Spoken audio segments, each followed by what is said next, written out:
Bueno, polo menos cada vez é máis consciente do clamor que hai para que faga exactamente o contrario do que di que vai facer. A xente pídelle que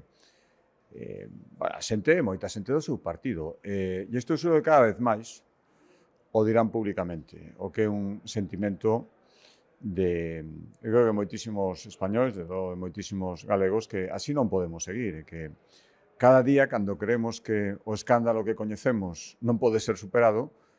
levantámonos o día seguinte e sí que pode ser superado cun escándalo, cunha actuación judicial aínda máis grave, todo o que está por vir inmediatamente. Mañán comeza o xuicio do irmán do presidente do goberno, o da súa muller, parece ser que todo se encamina a que tamén poida ser próximamente, os rexistros, a xente que está no cárcere. Claro, vemos un presidente do goberno totalmente a defensiva, puden ver pouco do que dixo hoxe, algún teletipo que leín, pero bueno, parece que vive nunha realidade paralela, onde parece que todo isto é unha broma, que hai que tomársela a broma, hai que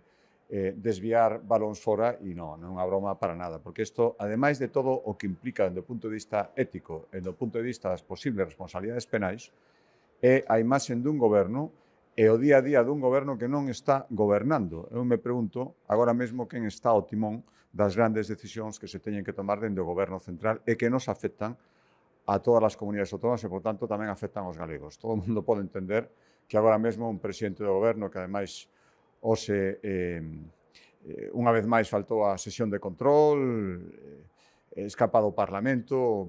todo o mundo entende que neste momento na cabeza ten todo menos dirixir o país. Así creo que non podemos seguir. E eu agardo que canto antes se dea conta de que só hai unha saída, que darlle voz aos españois